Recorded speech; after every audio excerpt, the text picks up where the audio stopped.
Muda mchache uliopita klabu ya wananchi Young Africans wamedondosha alama 2 kwa mara ya kwanza katika msimu huu wa 2025-2026 baada ya kulazimishwa kutoka sare tasa ya kutokufungana katika mchezo uliopigwa katika dimba la Sokoine jijini Mbeya dhidi ya wenyeji wake Mbeya City FC. Kwa matokeo hayo ya kuondoka na alama 1, klabu ya Young Africans wamefikisha pointi zao 4 baada ya kushuka dimbani mara 2 na kukwea mpaka kwenye nafasi ya pili kwenye msimamo wa ligi kuu Tanzania bara, wakati huku Mbeya City FC wakisogea mpaka kwenye nafasi ya 7 wakiwa na alama zao 4 baada ya kucheza michezo yao mitatu. Mchezo huu ulikuwa na pressure kubwa sana kwa pande zote mbili na kila klabu ilijiandaa vya kutosha ili kuhakikisha katika mchezo huu inaondoka na alama 3 na kujiwekea mazingira mazuri ya kusaka ubingwa wa ligi kuu Tanzania bara kwa msimu huu wa 2024-2025. Na baada ya klabu ya Young Africans kushindwa kuondoka na alama 3 katika dimba la Sokoine leo hii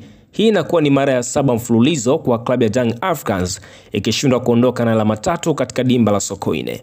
Kwa upande wa mchezo mwingine uliopigwa leo hii Septemba 30 mwaka 2025 ni ule mchezo ambao umewakutanisha Singida Black Star dhidi ya Mashujaa FC. Na mchezo huu umetamatika kwa Singida Black Star kuondoka na alama 3 baada ya kufanikiwa kuibuka na ushindi wa bao 1-0 mbele ya Mashujaa FC. Lakini pia huu unakuwa ni ushindi wa pili kwa klabu ya Singida Black Star ikiwa mikononi mwa kocha Miguel Gamond. Na kwa upande wa ratiba ni kwamba kesho itakuwa ni Oktoba mosi ambapo michuano ya ligi kuu Tanzania bara itaweza kuendelea kwa kupigwa michezo miwili tofauti katika nyakati tofauti.